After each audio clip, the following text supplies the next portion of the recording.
Buenos días a todos y a todas. En este corto video vamos a ver superficialmente dos de los elementos esenciales de la obligación, los sujetos y el objeto. Tengo que aclarar que para que este video no sea tan extenso voy a ser muy concreto y me voy a centrar solo en los conceptos más importantes de la temática de la clase, debiendo ustedes profundizar con el material de estudio dado por la cátedra el tema que hoy nos convoca.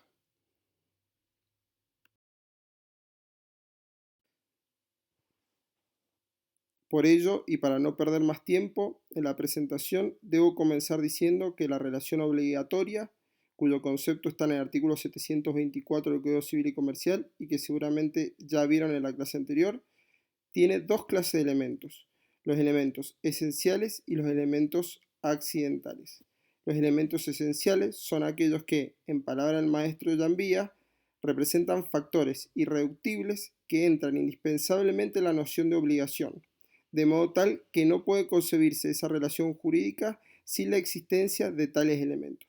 Por lo tanto, los elementos esenciales son aquellos que imprescindiblemente deben estar presentes para que se constituya el vínculo obligatorio como tal.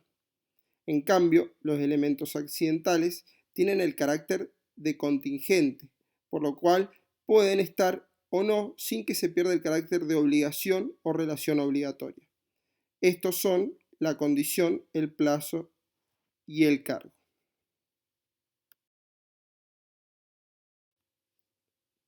En la doctrina se ha discutido mucho sobre cuáles son los elementos que integran esta categoría. Hay cierto consenso en que estarían los sujetos, el objeto y la causa fuente. Existe algunos autores que añaden el vínculo jurídico. Boeres, Mosés Espanés, Pizarro y Vallespinos se enrolan en esta postura. Otros agregan la causa fin, como Alterini, Ameal, López Cabana y Gabriel Stiglitz. Y finalmente otros agregan la compulsión, como la FAI.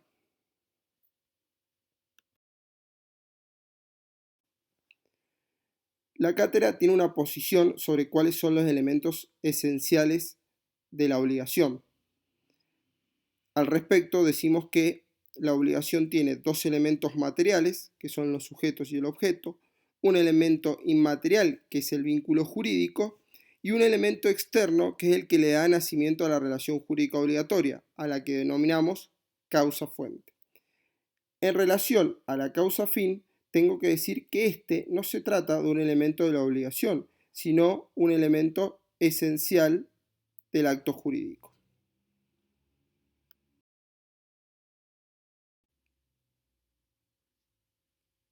Cuando hablamos de sujetos de la obligación, nos referimos a las personas vinculadas o atadas por la obligación. Hemos concebido a la obligación como una relación caracterizada por la bipolaridad. En cada uno de esos polos de la obligación se ubican los sujetos de esta relación jurídica. Estos son el acreedor, que está en el polo activo, el deudor, que se ubica en el polo pasivo. Vale aclarar que los dos polos pueden ser singulares o plurales. Podemos encontrarnos con un acreedor y un deudor, o con un acreedor y varios deudores, o con varios acreedores y un deudor, o finalmente con varios acreedores y varios deudores. Pero, ¿quiénes pueden ser sujetos de la obligación?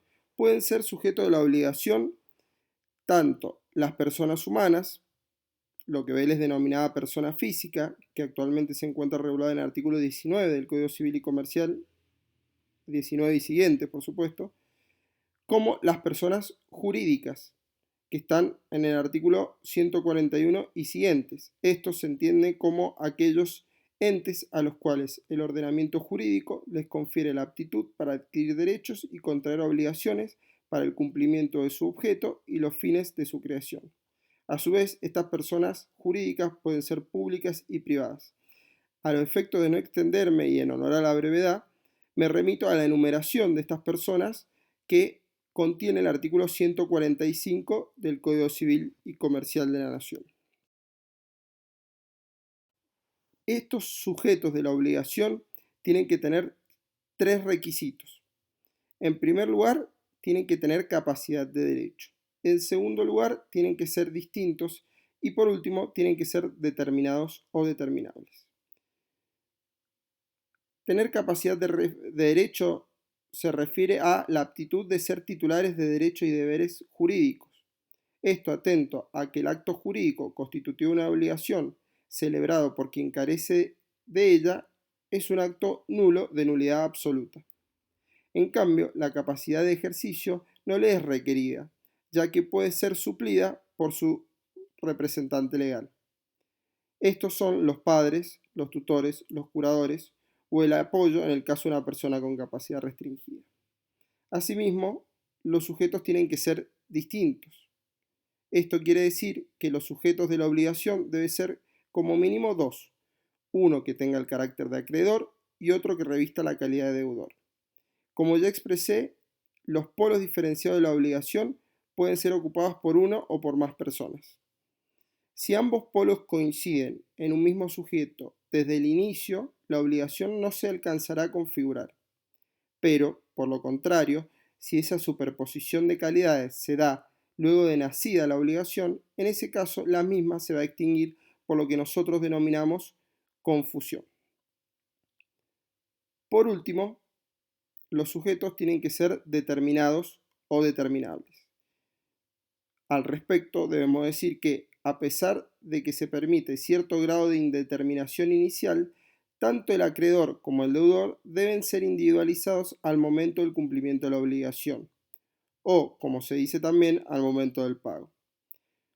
Los sujetos están determinados si al nacimiento de la obligación los mismos están individualizados, es decir, si están identificados en forma indubitable. Se sabe quién es el acreedor y o quién es el deudor desde el momento inicial de la existencia de la obligación. En cambio, se consideran determinables cuando al momento del nacimiento de la misma los sujetos no están individualizados, pero es posible su posterior individualización por haberse descrito la situación o circunstancia para individualizarlos. Esto, como ya dije, tiene que ser hasta el momento del pago. Lo referido sucede, por ejemplo, cuando se promete una recompensa a quien encuentre una mascota. Si bien inicialmente no se sabe quién va a ser el acreedor de esa obligación, pero cuando aparezca la persona con la mascota, se encuentra o se encontrará individualizado perfectamente quién es el sujeto activo de la obligación. Solo a modo de ejemplo, podemos mencionar como supuesto de indeterminación provisoria de los sujetos de la obligación las obligaciones al portador, las obligaciones disyuntivas, la promesa de recompensa o de premio y la oferta dada al público.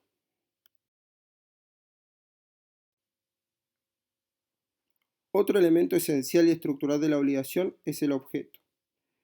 La delimitación conceptual acerca del objeto de la obligación ha dado lugar a diversas opiniones en la doctrina. Incluso se ha confundido muchas veces al objeto de la obligación con el objeto del contrato. Esto ya lo vamos a aclarar más adelante. Dentro de la discusión doctrinaria, que ha sido bastante rica y amplia, podemos alinear las diferentes posturas en dos grandes corrientes. Desde la idea personalista y subjetiva se advertía que el objeto de la obligación lo constituye la conducta debida por el deudor, lo que nosotros entendemos o definimos como prestación. Desde la mirada más patrimonialista u objetiva, se miraba en cambio el objeto de la obligación desde el ángulo del acreedor. Así se decía que el objeto era la potestad otorgada al acreedor para obtener forzosamente el bien debido para algunos o la satisfacción de un interés para otros.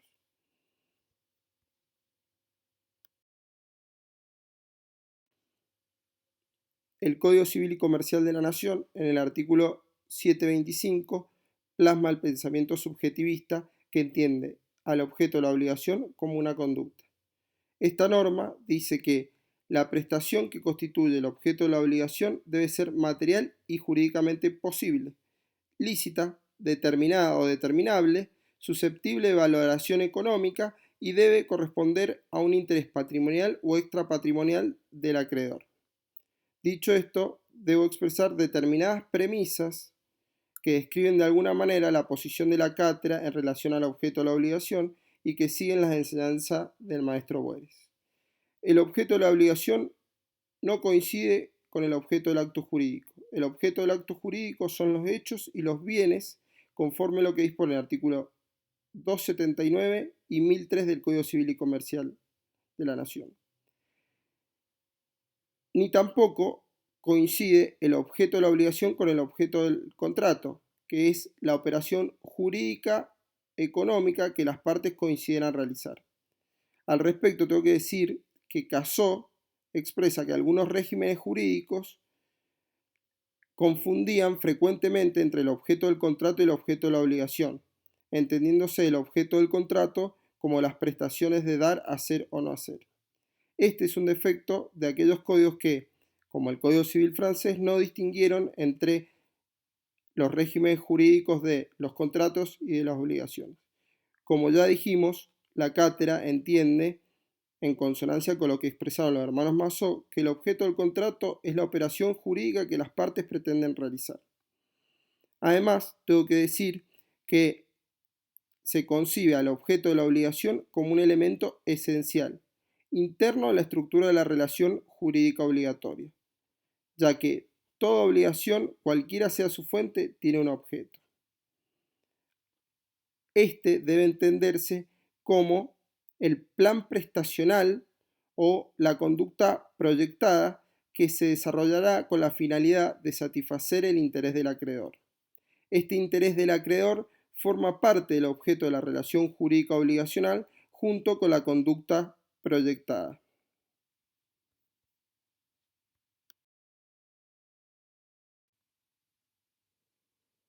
Conforme a lo que entiende el artículo 725 del Código Civil y Comercial, decimos que el objeto de la obligación debe ser posible, lícito, determinado o determinable, tener contenido patrimonial y ser apto para satisfacer el interés del acreedor.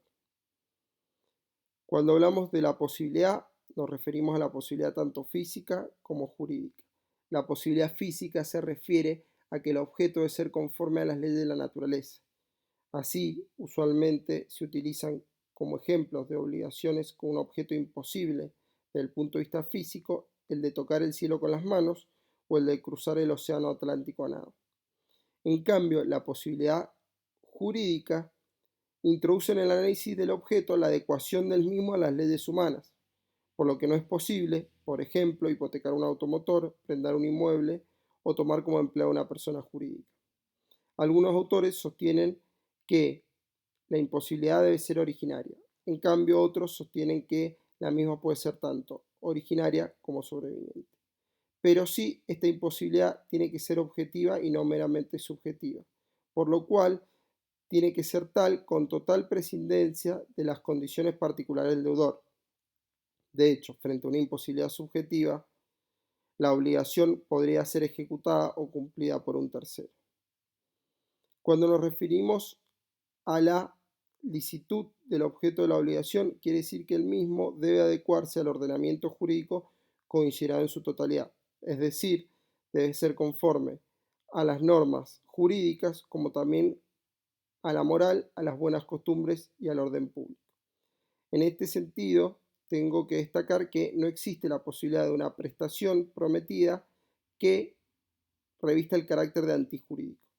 Un ejemplo de esto sería diseñar una publicidad discriminatoria. Cuando hablamos de la determinación, decimos que el objeto de la obligación debe estar determinado o al menos ser determinable por haber establecido, al momento de contraerse la misma, un procedimiento o pautas que permitan una ulterior determinación del mismo. Hay coincidencia en la doctrina que el presente recaudo tiene carácter relativo, en el sentido de que una absoluta indeterminación tornaría a la relación obligatoria en un vínculo puramente potestativo.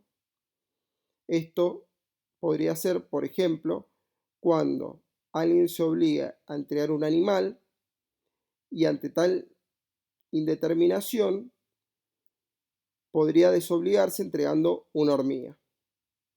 Así se observa que esta indeterminación relativa admitida en el ordenamiento legal requiere al menos que se especifique la especie, aunque la cantidad puede quedar indeterminada inicialmente.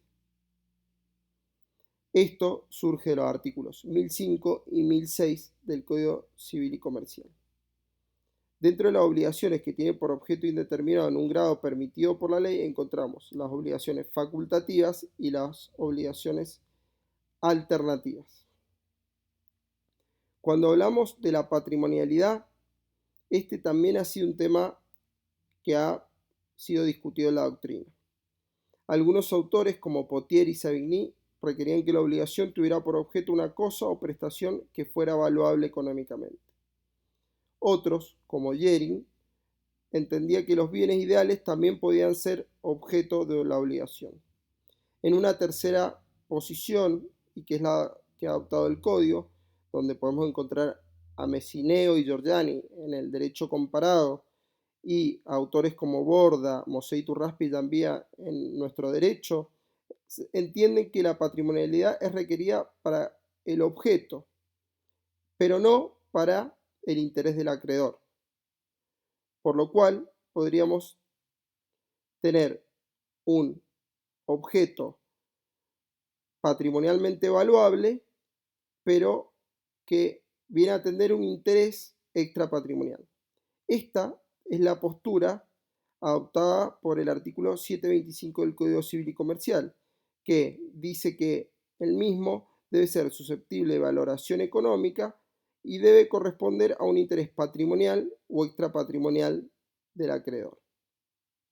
Desde nuestra experiencia diaria podemos advertir ejemplos cuando concurrimos al cine o al teatro o a un espectáculo deportivo.